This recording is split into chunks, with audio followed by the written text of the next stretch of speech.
Kā man izdevās bez aizņēmumiem, bez kredītiem, tikai ar savu nopelnīto izveidotā uzņēmuma naudu tikt no 0 preču vienības līdz internetu veikalam, kur tiek pārdotas ap 700 dažādas preču vienības. Bērnu apģērbu zīmolu Amalī es sāku veidot pati.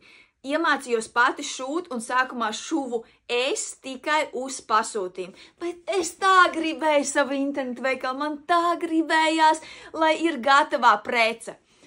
Un tālāk, kad pieprasījums sāka palielināties, kas ir ļoti svarīgi, nevis to visu naudu paņemt un iztērēt savām vajadzībām, bet lielāko daļu sākumā vajag ieguldīt atpakaļ uzņēmējdarbības attīstībā.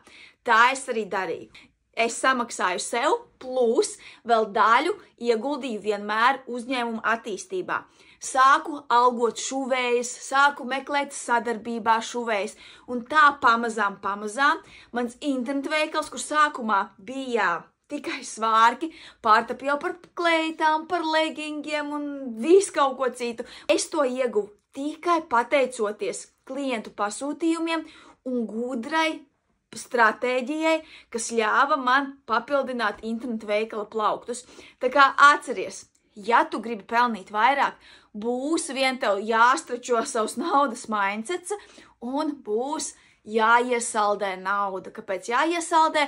Tāpēc, ka tu maksā par izējuma materiāliem, tu maksā darbiniekiem vai cilvēkiem, kas tev saražos, bet klienti jau uzreiz tev viņu neizpirks. Tā ir uzņēmēja darbība, tāpēc būs vien tā jādara. Ceru, ka bija noderīgi. Ja kādi vēl jautājumi, raksti komentārā.